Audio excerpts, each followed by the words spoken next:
সুপ্রিয় শিক্ষার্থীরা, এ to Z academy চ্যানেলের পক্ষ থেকে তোমাদেরকে স্বাগতম। আজকের এই পর্বে তৃতীয় শ্রেণীর বাংলা বিষয়ের পাঠ ৫ আবার পড়ি ফলা চিহ্ন বিষয়টি আলোচনা করব। এখানে প্রথম পেজে ব ফলা নিয়ে কিছু শব্দ দেওয়া হয়েছে। দ ব ফলা, দন্ত স ব ফলা, তালব্য শ ব ফলা এবং এগুলোকে নিয়ে কিছু বাক্য গঠন করা হয়েছে এবং শব্দ দেওয়া হয়েছে। দ ব ফলা দিয়ে শব্দ হয় দ্বিতীয়, তো আমি খেলায় দ্বিতীয় হয়েছি। আর দন্ত স ব ফলা দিয়ে শব্দ হয় স্বাধীন, এটা দিয়ে বাক্য গঠন করলে হয় বাংলাদেশ স্বাধীন দেশ। তালব্য শ ব ফলা দিয়ে গঠিত হয় বিশ্ব, এটা দিয়ে বাক্য গঠন করলে হয় বিশ্বে নানা রকম মানুষ বাস করে।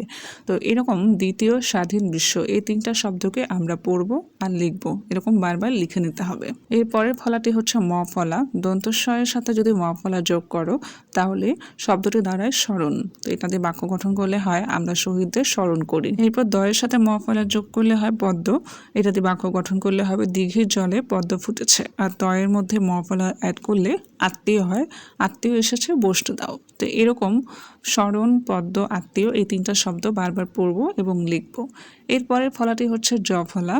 ব জ ফলা দিয়ে শব্দ হয় ব্যয়, এটা দিয়ে বাক্য গঠন করলে হয় আয় বুঝে ব্যয় করো।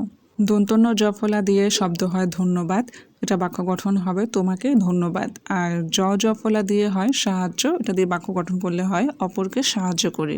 এখন এই তিনটি শব্দ ব্যয়, ধন্যবাদ, সাহায্য বারবার পড়ব এবং লিখব। এরপরে ফলাটি হচ্ছে র ফলা।